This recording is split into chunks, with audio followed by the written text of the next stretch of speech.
Ya baik, Assalamualaikum warahmatullahi wabarakatuh.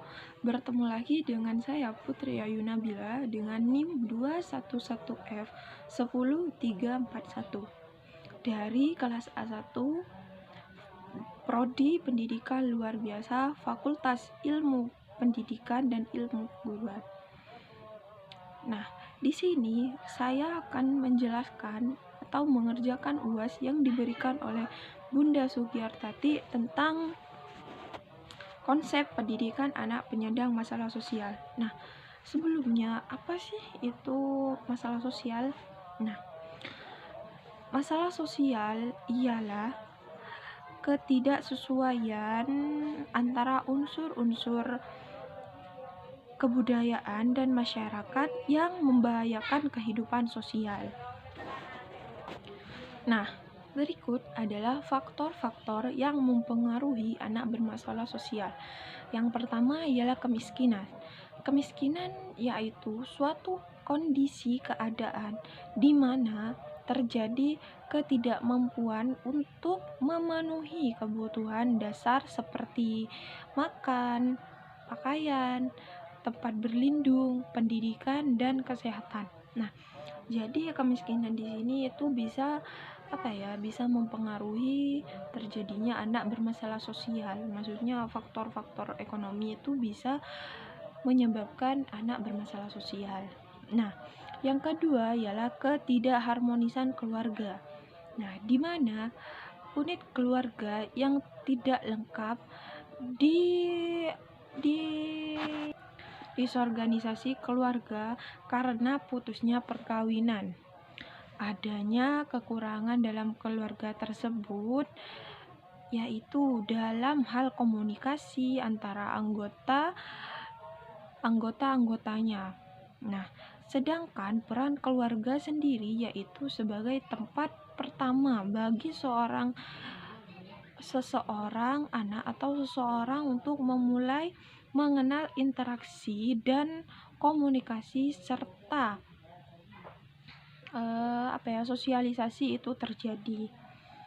Nah, jadi jika suatu keluarga itu pisah lah gitu, itu juga bisa menyebabkan anak menjadi anak yang bermasalah sosial. Nah, mulai dari individu memperhatikan tindakan, perilaku, interaksi, dan komunikasi yang diperlihatkan oleh orang tua kepada anaknya.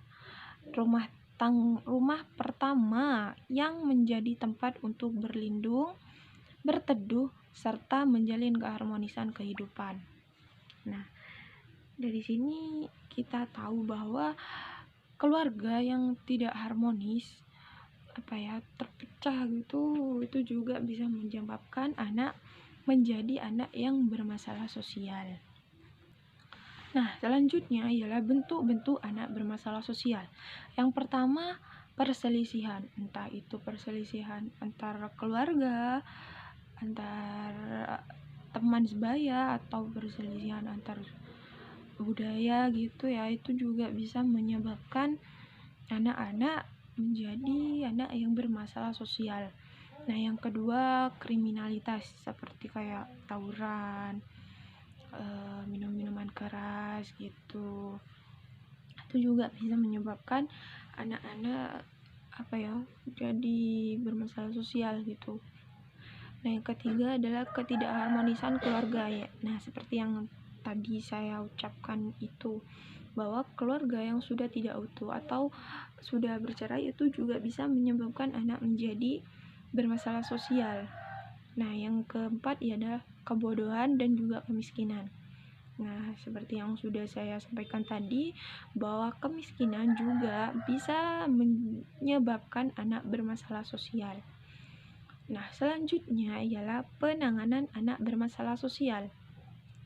Yang pertama, menangani gangguan sosial emosi melalui perilaku. Yang pertama ialah mencari akar penyebabnya, membuat anak merasa aman. Yang ketiga, membantu anak mengatasi kecemasannya. Yang keempat ialah mengalihkan anak dengan kegiatan lain. Nah, yang keempat ialah melakukan hal yang membuat anak senang. Nah, jadi cara menangani anak bermasalah sosial ini dengan cara yang saya sebutkan tadi. Salah satu contohnya ialah mencari akar penyebabnya. Nah, kenapa anak ini bisa seperti ini? Kenapa anak ini bisa seperti ini gitu? Maksudnya kenapa anak ini bisa bermasalah sosial? Kita cari itu. Oh, misalnya ini. Nah, yang kedua itu ya Allah. Yang kedua ya membuat anak merasa aman. Jadi membuat anak merasa aman maksudnya ini di sini ialah bagaimana anak ini merasa dirinya itu aman, di sekitarnya itu tidak ada yang namanya ancaman atau kejahatan gitulah. Nah, yang ketiga ialah membuat anak mengatasi kecemasannya, ya seperti yang tadi, membuat anak merasa aman ini juga ya dengan cara mengatasi kecemasannya. Nah, yang keempat ialah mengalihkan anak dengan kegiatan lain. Misalnya seperti kan kalau anak bermasalah sosial mungkin ya murung atau berdiam sendiri gitu kan. Nah, jadi kita itu mengajak maksudnya bagaimana anak ini bisa bermain bersama kita atau gabung bersama kita, seperti kayak diajak olahraga atau melakukan kegiatan-kegiatan seperti kayak bersih-bersih lah atau apalah gitu yang sekiranya anak ini bisa berinteraksi sama orang-orang lain begitu. Nah, yang kelima ialah melakukan hal yang membuat anak tenang. Nah, seperti membuat anak merasa tenang di sini ialah kayak dia itu bebas mau melakukan apa aja yang dia mau. Maksudnya mungkin dia mau main atau dia mau belajar atau dia mau tidur, asalkan dia tenang itu tidak masalah. Mungkin nanti setelah ia melakukan itu dia menjadi merasa dirinya lebih tenang begitu. Itulah. Nah, yang kedua ialah menangani gangguan sosial emosi pada anak dengan terapi. Yang pertama terapi bermain, yang kedua terapi tulisan tangan, yang ketiga terapi alat musik, dan yang keempat ialah terapi seni.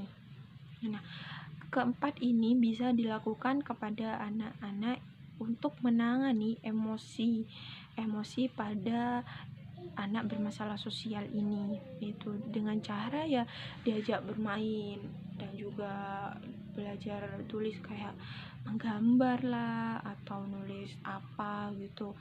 Terus juga bermain alat musik seperti kayak gamelan atau angklung gitu bisa juga. Nah, terapi seni juga ini bisa diajak kayak menari atau menyanyi gitu. Nah, mungkin sekian yang hanya dapat saya sampaikan tentang konsep pendidikan anak penyandang masalah sosial. Kurang lebihnya mohon maaf yang sebesar-besarnya. Nah, selanjutnya saya akan menjelaskan tentang akibat anak penyandang masalah sosial. Nah, kalau yang tadi itu kan konsep anak penyandang masalah sosial. Nah, yang selanjutnya ini adalah akibat anak penyandang masalah sosial. Nah, anak penyandang masalah sosial adalah anak yang karena suatu hambatan, kesulitan atau gangguan sehingga tidak dapat terpenuhi kebutuhan hidupnya maupun itu secara jasmani, rohani, dan juga sosial secara memadai dan wajar.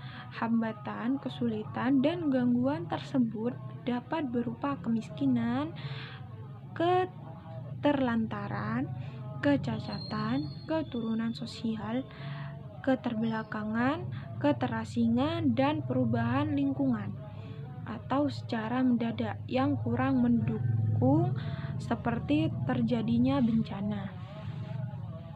Nah, anak penyandang masalah sosial perlu mendapatkan perhatian khusus. Pemerintah harus dapat meningkatkan kinerjanya dalam penanganan penyandang anak bermasalah sosial untuk menyikapi dampak makin beratnya masyarakat menanggung beban hidup. Oleh karena itu, anak penyandang masalah sosial perlu diberdayakan, salah satunya melalui pemberian pendidikan, sehingga dapat lebih memiliki kualitas hidup yang lebih baik. Yang pertama ialah anak terlantar. Anak terlantar adalah seorang anak yang berusia 6 tahun sampai 18 tahun yang didakwa atau dijatuhi pidana karena melakukan tindak pidana. Kriterianya itu adalah berasal dari keluarga fakir miskin, yang kedua anak yang dilalaikan oleh orang tuanya, dan yang ketiga ialah anak yang tidak terpenuhi kebutuhan dasarnya.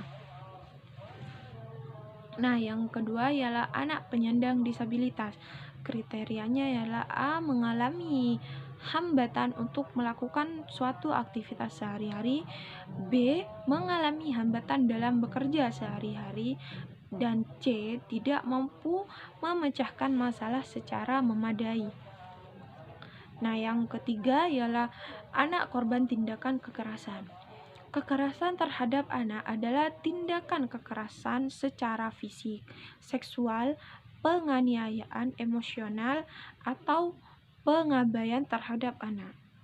Bentuk-bentuk kekerasan lainnya ataupun dengan membiarkan orang berada dalam situasi berbahaya sehingga menyebabkan fungsi sosialnya itu terganggu. Nah, yang keempat ialah anak yang berhadapan dengan hukum. Anak berhadapan dengan hukum atau ABH mesti mendapat perlindungan khusus. Kepentingan terbaik bagi anak patut dihayati sebagai kepentingan terbaik bagi kelangsungan hidup umat manusia. Anak yang berhadapan dengan hukum adalah orang yang telah berumur 12 tahun tetapi belum mencapai umur 18 tahun, meliputi anak yang disangka, didakwa, dan dijatuhi pidana melakukan tindak pidana. Nah, yang kelima ialah anak yang memerlukan perlindungan khusus. Anak yang membutuhkan perlindungan khusus adalah anak dalam situasi darurat, anak yang berhadapan dengan hukum, anak dari kelompok minoritas dan terisolasi, dan anak tereksploitasi mencakup eksploitasi ekonomi atau seksual, anak yang diperdagangkan, anak yang menjadi korban penyalahgunaan narkotika, alkohol, dan nafsa. Nah, kesimpulannya di sini ialah penyebab anak penyandang masalah sosial sangat berpengaruh terhadap perkembangan anak yang bersangkutan, dan tentunya hal tersebut memerlukan peranan dari keseluruhan dimulai dari keluarga, lingkungan, dan pemerintah. Kita sebagai manusia hanya bisa meminimalisir hal sedemikian rupa dengan ilmu ataupun materi, menjadi manusia terbaik dan saling membantu. Nah, dari sini kita belajar bahwa akibat anak penyandang masalah sosial ini banyak akibatnya, seperti kayak anak yang terlantar tadi, juga anak yang mendapat tindak pidana tadi. Nah, itu juga semuanya adalah akibat anak penyandang masalah sosial.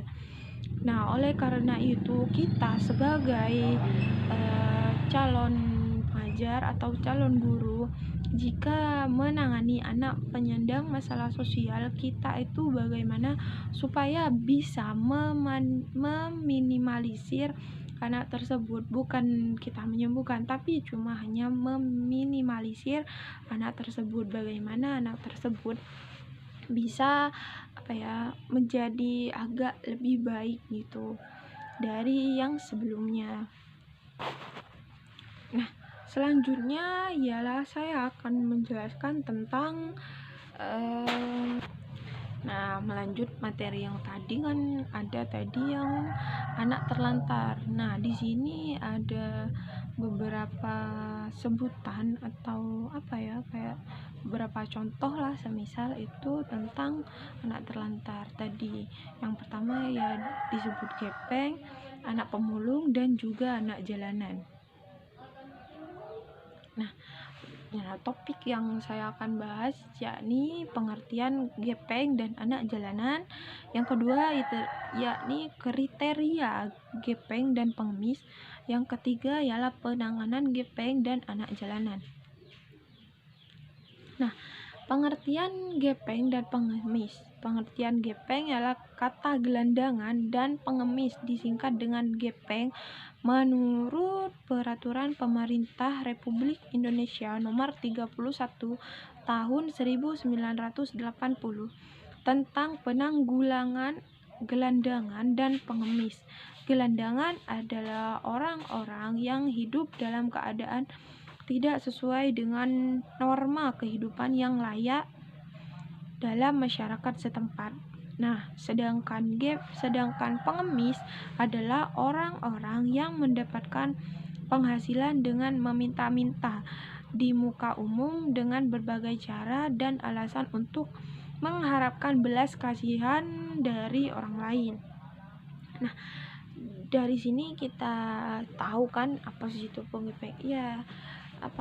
Sebelumnya kan kita udah juga tahu ya pengemis itu apa.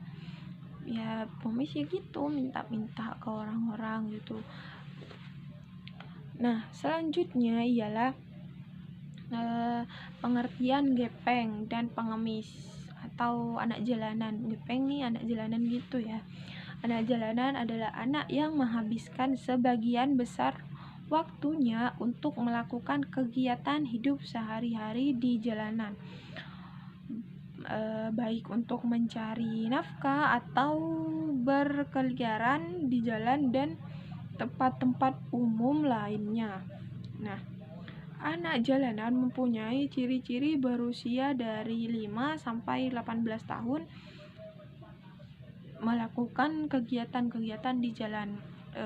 Kayak anak jalanan ini bukan cuma dari umur 5 sampai 18 tahun, tapi juga ada yang 20 lebih gitu. Nah, selanjutnya ya kriteria gepeng dan pengemis. Nah, kriteria gepeng menurut Peraturan Daerah Nomor 15 Tahun 2017 tentang penanganan gelandangan dan pengemis. Pasal 5 dan pasal 6 menjelaskan bahwa gelandangan adalah orang-orang dengan kriteria antara lain A. Tanpa kartu tanda penduduk atau KTP. Yang kedua, tanpa tempat tinggal yang pasti atau tetap. Nah, kan kalau gepeng dan pengemis itu kan nggak punya tempat tinggal. Maksudnya, semisal kalau sebulan 2 bulan di sini, selanjutnya pindah ke sana, enggak nyampe sebulan 2 bulan sih, kadang seminggu atau 1 hari aja dia itu bisa berpindah-pindah tempatnya gitu untuk mereka tidur, istirahat, dan juga lain sebagainya. Nah, yang ketiga ialah tanpa penghasilan yang tetap. Ya, namanya juga itu ya gepeng dan pengemis ya, dia cuma mengharap sesuatu diberikan oleh orang lain. Dengan kata lain, mengharapkan sesuatu dari orang lain dengan cara gitu, mengemis. Atau kalau gepeng ini misalnya ngamen. Nah, ngamen kayak gitu. Nah, yang D ialah tanpa rencana hari ke depan anak-anaknya maupun dirinya. Nah, gepeng atau pengemis ini itu tidak memikirkan ke depan atau masa depannya itu bagaimana, karena mereka itu tidak punya tujuan hidup lah kayaknya, mungkin sih, gak tahu lagi. Nah, selanjutnya ialah kriteria gepeng dan pengemis. Kriteria pengemis pengemis adalah orang-orang dengan kriteria antara lain, 1. Mata pencarian tergantung pada belas kasihan orang lain. Ya benar kan kata tadi, dia cuma mengharapkan sesuatu dari orang lain gitu, mengharapkan kayak semisal belas kasihan, imbalan lah intinya, meskipun dia tidak membantu orang lain tapi dia tuh mengharap imbalan dari orang lain gitu. Nah, yang kedua ialah berpakaian kumuh, compang-camping dan tidak wajar. Maksudnya kan kalau pengemis ya gitu kan, bajunya kadang sobek-sobek terus kotor banget gitu, mukanya juga kotor gitu. Nah, yang ketiga ialah berada di tempat umum. Nah, kan sering tuh kita lihat pengemis-kemis di ini kan, di apa ya, lampu merah, terus di banyak juga di trotoar gitu. Nah, yang keempat ialah memperalat sesama untuk merangsang belas kasihan orang lain. Maksudnya kan kebanyakan nih ya pengemis itu juga ada yang bohong. Maksudnya ada yang pura-pura kakinya itu nggak ada, atau juga dia itu memperalat anaknya itu yang masih kecil gitu ya, digendong-gendong sampai apa ya, mukanya dicemong-cemongin lah gitu, supaya orang-orang itu banyak yang kasihan lah ke dia begitu. Nah, selanjutnya ialah penanganan gepeng dan anak jalanan. Solusinya seperti mengayomi dan memberikan perlindungan yang layak kepada anak jalanan, memberikan tempat bernaung, memberikan pendidikan yang setinggi-tingginya, dan lain-lain. Nah, kan kebanyakan ya anak-anak gepeng dan juga anak jalanan ini masih sehat. Kalau yang seumuran kita itu bisa membantu membuat mereka apa ya, sekolah gitu, misal kayak membantu dia memiliki tempat tinggal, atau kita itu bisa membantu dia membawa ke rumah kita atau membawa ke panti asuhan atau kayak yayasan gitu, supaya mereka itu dapat tempat yang layak dan juga mendapatkan pendidikan yang layak seperti kita semua gitu. Nah, mungkin cukup sekian yang dapat saya sampaikan, kurang lebihnya mohon maaf sebesar-besarnya. Terima kasih. Wassalamualaikum warahmatullahi wabarakatuh.